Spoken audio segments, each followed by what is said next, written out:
Halo adik-adik, selamat malam. Berjumpa lagi di channel YouTube saya. Nah, sebelum dimulai jangan lupa like, comment, and subscribe ya. Kali ini saya akan membahas tentang asesmen nasional.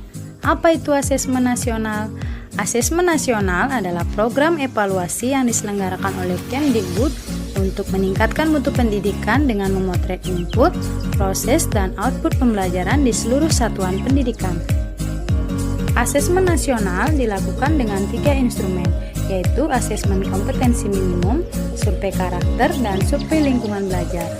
Asesmen kompetensi minimum, survei karakter, dan survei lingkungan belajar diikuti oleh setiap siswa di satuan pendidikan, sedangkan survei lingkungan belajar diikuti oleh guru, kepala sekolah, dan siswa di setiap satuan pendidikan. Nah, perbedaan antara asesmen nasional dengan ujian nasional adalah sifatnya yang tidak menentukan kelulusan. Selain itu, asesmen nasional dilakukan terhadap sekolah dengan sampel murid yang dilakukan secara acak dan tidak bersifat individual layaknya ujian nasional. Asesmen kompetensi minimum terbagi menjadi 2 literasi ya, literasi membaca dan literasi numerasi. Literasi membaca yaitu kemampuan untuk memahami, menggunakan, mengevaluasi jenis teks untuk menyelesaikan masalah. Sedangkan numerasi, kemampuan berpikir, menggunakan konsep matematika dan alat matematika untuk menyelesaikan masalah sehari-hari pada berbagai konteks yang relevan.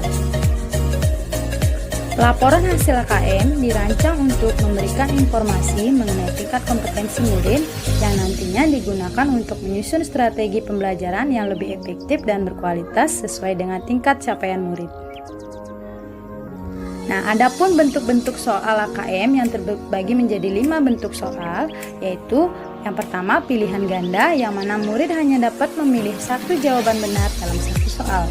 Yang kedua, pilihan ganda kompleks, murid dapat memilih lebih dari satu jawaban benar dalam satu soal.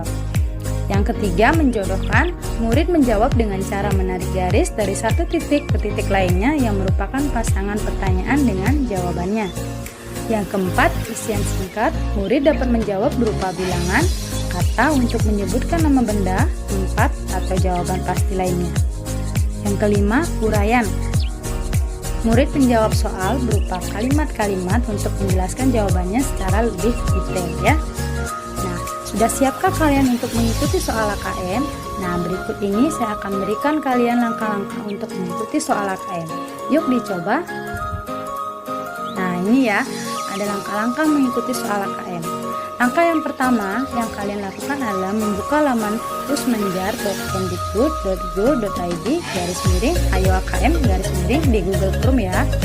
Nah, kemudian kalian pilih menu Ayo AKM di bagian pojok kanan atas. Nah, setelah itu akan muncul 2 tampilan, materi literasi dan numerasi. Pilih salah satu materi yang akan dikerjakan terlebih dahulu. Setelah kalian memilih, kemudian kalian akan diminta untuk memilih jenjang sekolah, yaitu sekolah SMA, SMK, ataupun yang sederajat. Langkah selanjutnya akan muncul tampilan konfirmasi data peserta. Kalian diminta untuk melengkapi data tanggal lahir, jenis kelamin, nama peserta, dan user juga password kalian. Setelah melengkapi data peserta, masukkan token yang ada di bagian pojok kiri atas sesuai di gambar itu ya.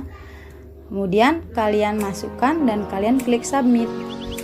Setelah itu akan ada konfirmasi apakah kalian mau mulai tes ataukah mulai tes ya. Kemudian lanjutkan menjawab soal sampai selesai. Jika semua soal sudah terjawab, maka akan muncul tampilan konfirmasi tes kembali. Apakah kalian kembali ke halaman sebelumnya ataukah kalian menyelesaikan tes. Setelah kalian memilih selesai tes, maka akan muncul review hasil untuk membandingkan jawaban siswa dengan jawaban yang benar. Nah, setelah kalian mereview hasil, kalian bisa log out. Nah, setelah itu bisa dilanjutkan kembali dengan mengulang langkah yang sama. Selamat mencoba, semoga berhasil dan sukses. Ingat jangan lupa like, comment, and subscribe ya.